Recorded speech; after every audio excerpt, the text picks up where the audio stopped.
महाराज कृष्णदेवराया परिंदों के बहुत शौकीन थे। वे अपने महल में कई अनोखे प्रकार के परिंदों को पालते थे। एक दिन उनका एक दरबारी उनसे मिलने आया। महाराज अपने परिंदों के साथ अच्छा समय बिता रहे थे। दरबारी महाराज की इस रुचि का फायदा उठाना चाहता था ताकि वह उनकी तरफदारी पा सके। अपने घर जाते समय दरबारी सोच रहा था कि अब वह क्या करे।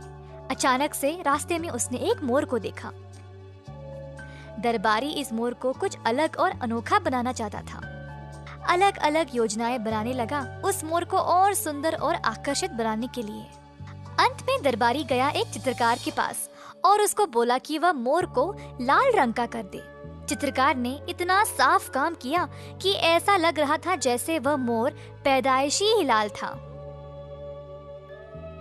महाराज, ये संसार का सबसे गिना चुना मोर है। ये घने जंगलों में रहता है और इसको पकड़ना बहुत ही कठिन है।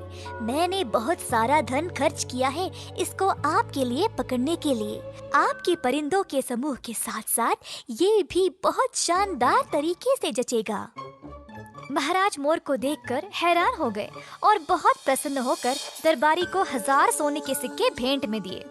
महाराज अब सारे शहर को इस मोर का प्रदर्शन करना चाहते थे। इसके लिए उन्होंने अपने सेवकों को आदेश दिया तैयारी करने के लिए। ये सब देखकर दरबारी बहुत खुश हो गया कि उसकी चाल सफल हो गई। महाराज को प्रणाम करके बाजू में हट गया।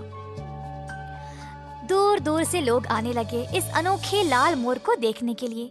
सब लोग इस सुंदर लाल मोर को देखकर हैरान रह गए और ये ही नहीं, पड़ोसी राज्यों के राजाएं भी आए उस मोर को देखने के लिए। सब लोग उस दरबारी की प्रशंसा करने लगे जिसने इस शानदार मोर को ढूंढ लाया। महाराज का भरोसेमंद सेवक रामदास को मोर पर शक हुआ। जब वह मोर के पास गया तो उसको रंग की बू आने लगी। उसको तुरंत समझ आ गया कि दरबारी ने महाराज को बेवकूफ बनाया।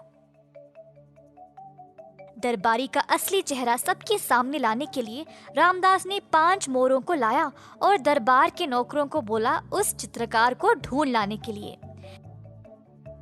कुछ ही समय में वो चित्रकार आ पहुंचा और फिर रामदास ने उसको उन 5 मोरों को भी लाल रंग में बदलने का आदेश दिया। चित्रकार ने उन मोरों को भी वैसे ही रंग लगाया। रामदास फिर मोरों को और उस चित्रकार को दरबार ले गया। महाराज और दरबार के सारे लोग 5 और लाल मोर को देखकर हैरान रह गए। दरबारी ने तो कहा था कि ये मोर बहुत ही गिना चुना है और आसानी से नहीं मिलता। तुमने इतने सारे कहाँ से लाए? पूछा महाराज ने। रामदास ने पहले महाराज से पूछा कि क्या वह उसको हर एक मोर के लिए 1000 सोने के सिक्के देंगे। महाराज ने माना और फिर रामदास बोला, महाराज, आप जरा इधर आओ और इन परिंदों को सूंघो। जब महाराज ने सूंघा तो उनको पता चल गया कि इन सब मोरों पे रंग लगा था। महाराज बहुत क्रोधित हो गए। तुम्हारी हिम्मत कैसे हुई ऐसी चाल चलने की? मैं तुम्हें मृत्यु दंड दूंगा। महाराज, आपने जो मोर उस दरबारी से लिया था वो भी केवल एक साधारण मोर था जिसपे लाल रंग लगा हुआ था। महाराज ने चित्रकार से पूछा और उसने मान लिया कि उसी ने मोर पर लाल रंग लगाया था। दया करे महाराज, अगर मुझे पता होता कि दरबारी आप पे चाल चलने के लिए मुझे ये काम दिया तो फिर मैं ऐसा कभी नहीं करता। महाराज ने चित्रकार को अपनी ईमानदारी के लिए भेंट दिया और दरबारी को ऐसी बुरी चाल चलने के लिए कठोर दंड दिया।